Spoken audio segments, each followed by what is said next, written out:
Hold on to your seats because 50 Cent is back at it again, and this time he's taking aim at both Diddy and JayZ. Yep, the rap mogul is allegedly dragging them into his upcoming Netflix docuseries, Diddy Do It, set to drop in early 2025. But here's the juicy part. The series promises to spill exclusive tea about the connection between Diddy and JayZ. And trust me, it's not looking pretty. Now, word on the street is that both Diddy and JayZ are scrambling to shut this down with cease and desist orders. But let's be real, when has 50 ever backed down from stirring the pot?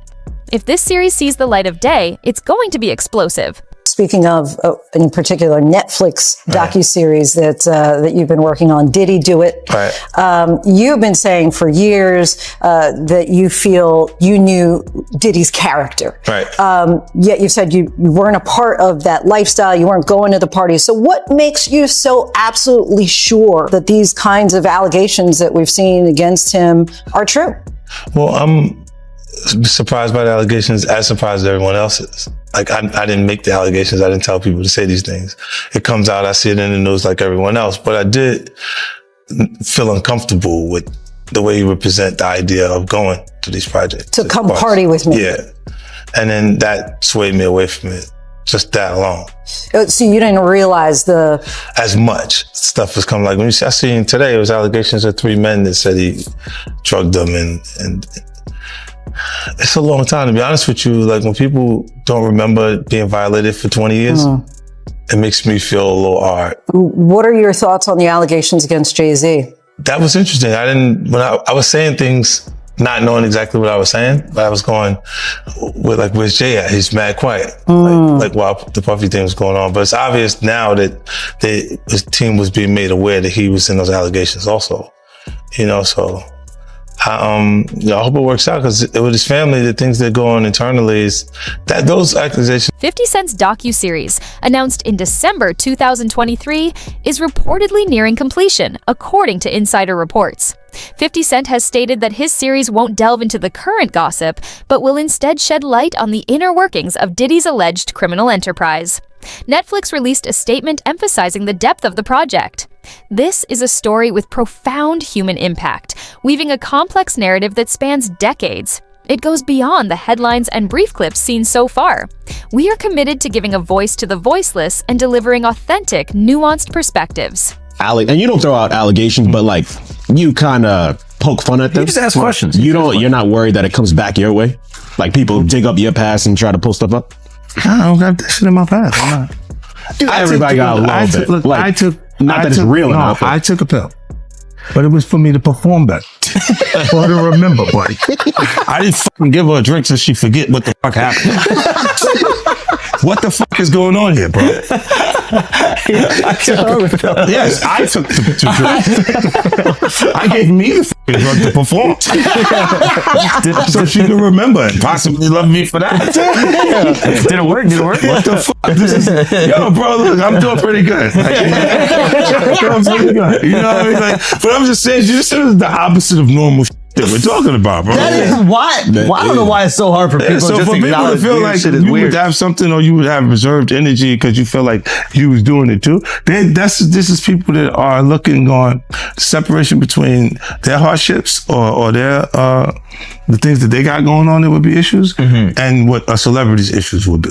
Wait, what does that mean? They think all celebrities are doing the same thing. Yeah. Right, and when you see, if I wasn't saying anything, guess what? You could safely say that a person on the outskirts that is not involved in hip-hop culture could think that everybody in hip-hop culture is with that shit. Diddy and JayZ won't be the only ones in the spotlight when this docuseries drops. Beyonce, who built her billion-dollar music empire with JayZ's support, risks seeing her brand take a hit if he goes down. This is a major reason why both Beyonce and JayZ are fiercely pushing back against any allegations targeting him. They've witnessed how Diddy lost hundreds of millions due to lawsuits and are clearly worried they might be next in line. Look, when Jay signed his contract, the big one was with Beyonce. When he signed that contract, the marriage contract, he got trophies. Now those fucking trophies, those Fucking trophies came rolling in, buddy. He started getting Grammys left and right, man. I mean, look, if you look at his career, Wow. This guy. Oh, wow. You're gonna let him say that? Jay was getting Grammys. he had one. Exactly. He had And one. he ain't show up. Yo, he has like 20 now. Oh, Lord. He had like 18 since he been down. Look, he had one, bro. Hard Knock Life. You're not wrong. He was one. At the same time. After that, he got some shit. He's like drinking. His pictures with him like fucking things to cup. Wait a minute. So you're saying the success is derived from the marriage? I've absolutely been treated differently. The accolades. Because he's no longer viewed as what, like a street or gangster rapper. Now he's viewed as a businessman, entrepreneur, family man. And the biggest ones because of the position Beyonce's. JayZ's career, you can look at that and say the association to Beyonce is when he started to receive the 16 Grammys since he's been with Beyonce.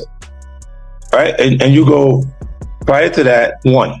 Right. You see what I'm saying? So that came in association, like you see their kids even have Grammys. Like they don't sing yet. They don't sing. Right. They don't rap yet.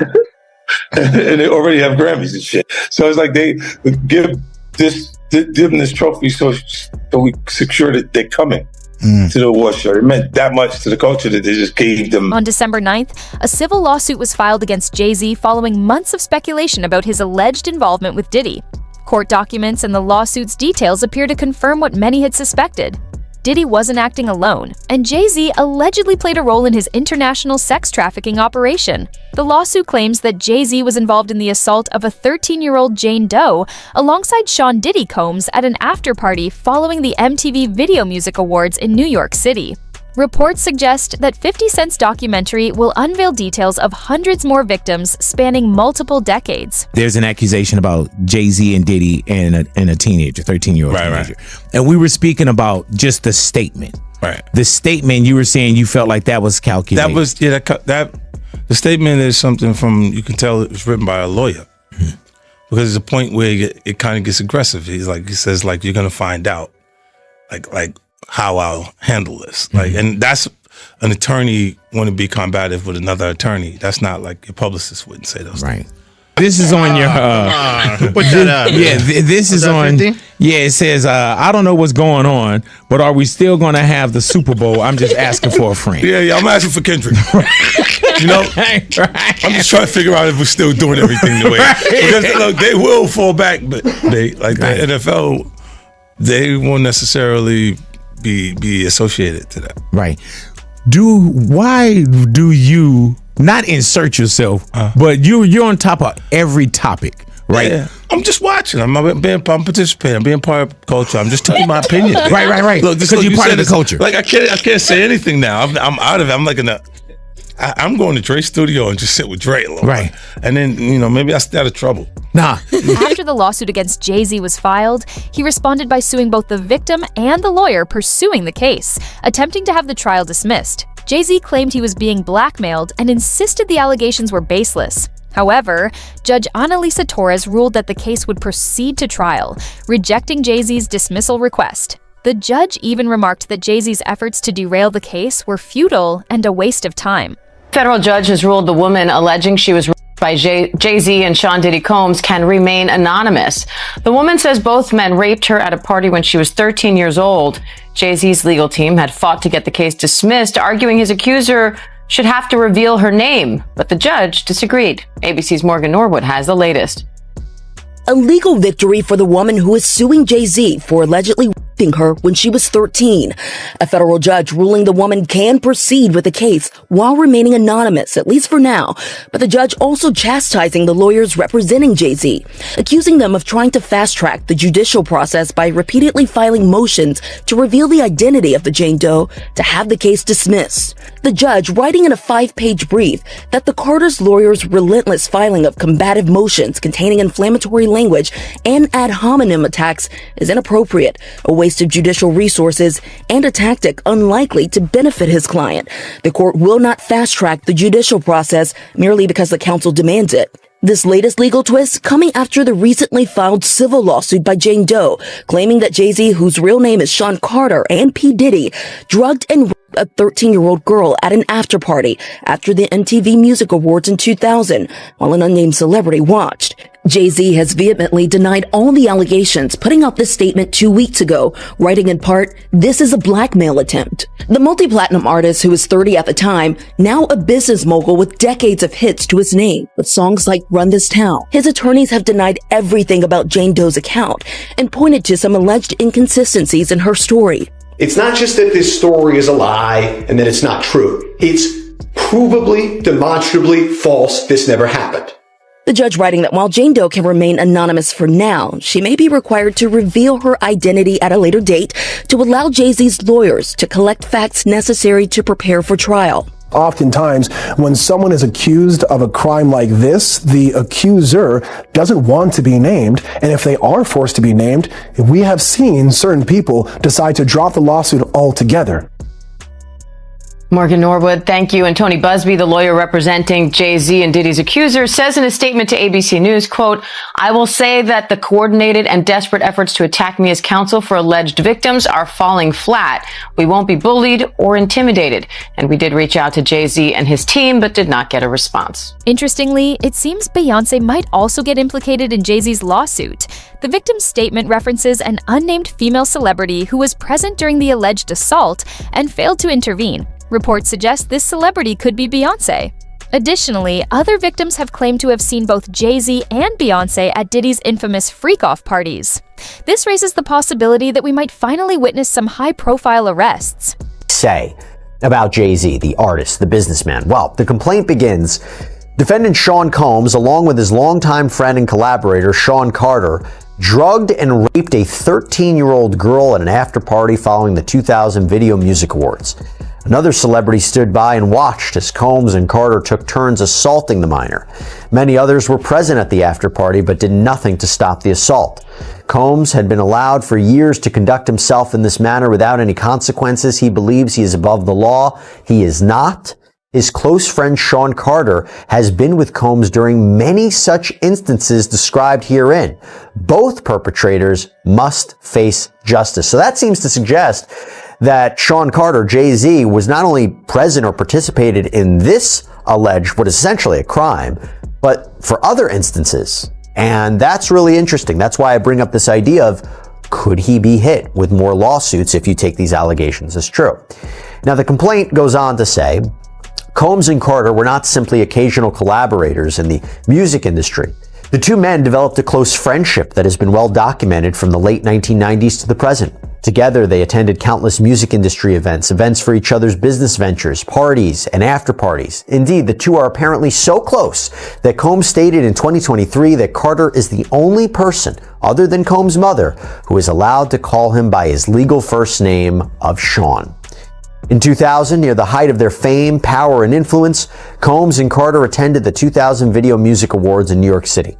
Afterwards, Combs hosted an after-party for many of the most famous celebrities in the music and entertainment industries, including Carter, which is where the events alleged in this complaint occurred. I should also say that Busby also used this complaint to address an alleged harassment campaign that he claims JayZ started after Busby reached out about his involvement in the suit. The complaint reads, Carter was identified in plaintiff's original complaint as Celebrity A. Prior to the filing of this amended complaint, Carter received a letter from plaintiff's counsel requesting a mediation to resolve this matter. Upon present information and belief, JayZ responded to said letter by not only filing an utterly frivolous lawsuit, the one that I mentioned before, but by also orchestrating a conspiracy of harassment, bullying, and intimidation against plaintiff's lawyers, their families, employees, and former associates in an attempt to silence plaintiff from naming JayZ herein. This effort was meant to scare plaintiff and to discredit her counsel. That effort failed. Indeed, plaintiff chose to file this amendment as a result of the egregious conduct perpetuated by Carter. The allegations outlined in the lawsuit against JayZ are alarming and deeply troubling. It claims that a 13-year-old minor was given a drink laced with substances, leading to her being assaulted while unconscious. The lawsuit also alleges that other prominent figures at the party were present, yet failed to intervene. Disturbingly, it is further alleged that some individuals even mocked the young girl, who is said to have been autistic during the incident. Inside the building, plaintiff recognized many celebrities as she entered what appeared to be a large living room or foyer containing a large crowd. Plaintiff attempted to mingle in the crowd and talk to several of the celebrities that she recognized and whom she wanted to see at the VMAs. Waitstaff circulated throughout the room, carrying trays of drinks, and loud music played throughout the venue. Plaintiff observed widespread drug use, including marijuana and cocaine. After attempting to talk to numerous celebrities, plaintiff accepted a drink from one of the waitresses, circulating the crowd. The drink was a reddish-yellow mixture that tasted like orange juice, cranberry juice, and something bitter. After drinking just a portion of that drink, plaintiff began to feel woozy and lightheaded, making her need to lie down. A photograph of an actual exemplar container used by Combs and or his agents/employees to insert GHB into alcoholic drinks is seen below. And these are the photos included in the lawsuit that show a small plastic container that the plaintiff claims contained drugs at the party. The woman, remember, who claims she was 13 at the time, says she felt woozy and went to look for a place to lay down. Soon after, Combs entered the room along with defendant Carter and a female celebrity, Celebrity B. Plaintiff immediately recognized all three celebrities. Combs aggressively approached plaintiff with a crazed look in his eyes, grabbed her and said, "You are ready to party." Combs then threw plaintiff toward a wall, causing plaintiff to fall. Plaintiff got up and stumbled, at which point Combs grabbed her again and threw her on the bed. At that point, Carter began removing plaintiff's clothes as she grew more and more disoriented. Plaintiff was held down by Carter as he vaginally raped her, while Combs and Celebrity B watched. After Carter was finished, he stepped back toward the wall. Combs then stepped forward and vaginally raped plaintiff while Carter and Celebrity B watched. Combs then knocked plaintiff down and attempted to force plaintiff to perform oral sex on him. She fought back, standing up quickly and punching out at the same time, hitting Combs in the neck. Taken aback, Combs stopped his attempts. The minor herself has come forward in an interview, sharing her harrowing experience of the assault. She revealed that she has suffered from severe PTSD and even seizures as a result. She wanted to speak out sooner, but was terrified of potential retaliation from Diddy and JayZ. It's worth noting that just a year before the alleged assault, both Diddy and JayZ were reportedly involved in stabbings and shootings, where they were caught red-handed. Given this history, it's understandable why a 13-year-old would be too afraid to come forward. You should always advocate for yourself and be a voice for yourself. You should never let what somebody else did run your life. A 38-year-old mother from Alabama, who has filed a lawsuit accusing Sean Diddy Combs and JayZ of assaulting her when she was just 13 years old, has spoken out for the first time in an interview with NBC News. She requested that her identity remain confidential. What made you want to come forward and talk today? Because I think that I've been quiet long enough about what I've been through, and it's been hard enough to be quiet, but it's a chapter of my life that I'd like to close. You weren't scared to be all alone? No, with having autism is like feeling like you live your life in a shatterproof juggle ball. The world's on fire. The fire is inside the ball with you, but there's no way for you to get out. The woman, who is on the autism spectrum, also revealed that she sustained a head injury on the night of the 2000 VMAs. She recounted that a friend drove her from Rochester, New York to Manhattan, a journey of over 5 hours. Her attorney shared the name of the friend, who has since passed away, with NBC News. The woman further stated that she spoke with Diddy's limo driver, who offered her a ride to an after-party. I stumbled upon Diddy's driver, who told me that I was exactly what Diddy was looking for. What did you think when he said that to you? I thought it meant that I was just pretty.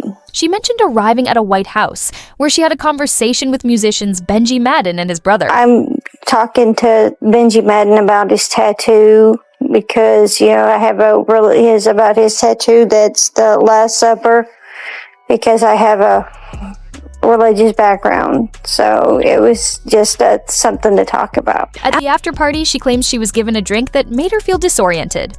She alleges that Combs and Carter then took turns assaulting her, while a female celebrity looked on without intervening. JC comes in and rapes me.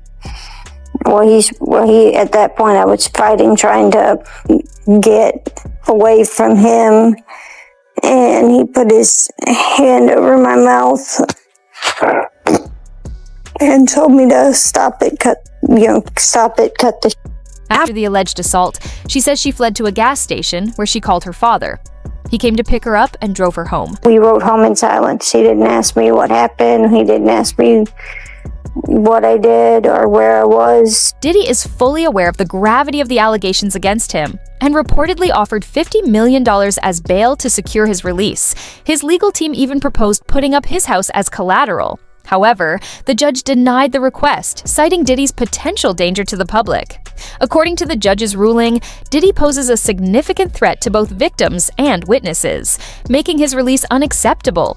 The proposed bail package. A $50 million bond, co-signed by him, his mom, his sister, the mother of his oldest daughter, and his 3 adult sons. It's going to be secured by the equity in his property in Miami, Florida. Home detention, his passport will be surrendered. The government said that's insufficient. They said, look at the charges, look at the weight of the evidence that I just mentioned. They said they have allegations that he and his associates were trying to tamper with witness testimony last year so that they wouldn't cooperate with the government. What do you take away about who has the stronger argument in terms of bail? Well, I think his counsel has done the best they possibly can. I think bringing him there voluntarily is very smart, starts them out on the right foot. But I think the last thing that you just mentioned, the interfering with witnesses. That's the allegation, yeah. Yeah, if that's true, or I should say, if there's real indicia that happened, I think that might tip the scales in favor of not letting him out pending trial, because I think, and you know this, I think judges take an extraordinarily dim view of that. And that might be the factor that tips the scale against him. But I think as far as a tactic, I think it was very smart. Diddy has reportedly been involved in blackmail for decades. Gene Deal has frequently spoken about how Diddy secretly recorded everyone who attended his parties from the very beginning, later using those recordings as leverage. How else could an average rapper build a billion-dollar empire? Allegedly, Diddy held influence over major celebrities, politicians, athletes, and even some members of the British royal family. Anybody came out defending Diddy. All these celebrity friends he have, and nobody came out. They brand. It's all about the money. They saw what he did to Cassie. With the kicking, the punching. They saw what they did to Cassie. They know that nobody in America liked that. So now these people are represented by a brand. Whether it's something about the music, clothing,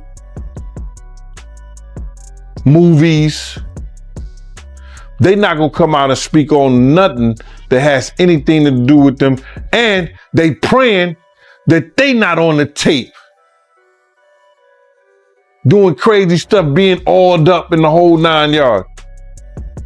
They praying. So until the feds say, hey, yo, listen here. We got you on, hey, buddy, we got you on this tape. And girl looked like she was pretty young. We're not gonna show it, but we need you to come and testify against Brother Love, P. Diddy, Puff Daddy, you know, Sean Combs. That's when they're going to start talking. And they're not going to be talking in his favor. When the feds come to them and show them what they got on tape. Because if he had 250 tapes all over, 250 cameras all over the house, somebody got caught spilling a cookie out the cookie jar. It could be your favorite pastor It could be your favorite politician. But they didn't think they was being watched. And Brother Love was watching. Yeah, I mean, TD Jakes, he haven't even came out and said anything. And him and Diddy was real cool. Amen. Amen. Yeah, man. And I know the people in the congregation over there is shaking in their boots because this man didn't led them probably allegedly led them to damnation because those people's hearts are going to be broken if that man is seen on those tapes doing anything. Because people always put their faith in the pastor instead of putting their faith in God. And what they need to do is understand that he's just a man. And he has a history. It's not looking too good for him. So you feel like celebs are worried that they might be on tape? Oh, they know. That's why they ain't speaking up or saying nothing. Yeah, I was at a Diddy party, but I know I ain't do nothing. When you don't know somebody's taping you, when you don't know that somebody is videoing you in some kind of form of fashion, you got that alcohol, you got the drugs in you, they're a little loose, bruh. They let down all their inhibitions. The music is pumping. He said it himself. He got it so hot in there that you got to take your clothes off. He said that himself, bruh. Diddy's secret tapes are finally coming to light. 8 of these tapes, along with 11 flash drives containing the memoirs of his late ex-wife, Kim Porter, have reportedly been handed over to the FBI. Courtney Burgess, a close friend of Kim Porter, is said to have provided these materials to the FBI after being subpoenaed to testify before a grand jury in a federal criminal case. And those statements include descriptions of what the witness says he saw on those tapes. So I asked him about that, and he answered what he could, given the limitations imposed on him after testifying before the grand jury. Out of those 8 videos, 8 celebrities, 6 men and 2 women, how many of those 8 celebrities were close to being underage or potentially underage? 2 males. 2 males. And of those 8 celebrities, how many of them were intoxicated or under the influence of drugs? This is going to be all speculation. I just want to preface it by he wouldn't know if they were. Right. Sure. Appear to Let me be, rephrase it. Based on, yes. Understand. Out of the 8 celebrities who were recorded having intimate relations with Sean Combs, how many of them appear to be either inebriated or intoxicated or under the influence? All of them. All of them. Out of those 8, how many appear to be potentially victimized? How many might have been victimizing? I think all, to be honest, all. Were victims They or victims. were perpetrating? Victims. They were all 8 were victimized, Yeah, meaning victim. this was happening to them and they were inebriated. Right. Not knowing, I guess, how much proof it was in it, what they was doing. The witness provided statements describing what he allegedly saw on the tapes, sharing as much as he could within the constraints of having testified before a grand jury. Among the 8 videos reportedly handed over, which involve 8 celebrities, 6 men and 2 women, the witness was asked how many appeared to be underage. He indicated that 2 males may have been. When asked how many of the 8 celebrities seemed intoxicated or under the influence of drugs, he clarified that while it's speculative, all appeared to be inebriated. The witness further stated that all 8 individuals recorded in intimate situations with Sean Combs seemed to be victims rather than perpetrators. According to his account, these individuals were inebriated and likely unaware of what was happening to them. As more victims step forward and the net tightens around those who enabled these crimes, this appears to be only the beginning. Will the arrests of powerful figures like Diddy finally bring justice to the survivors? Or are there even darker secrets still waiting to emerge?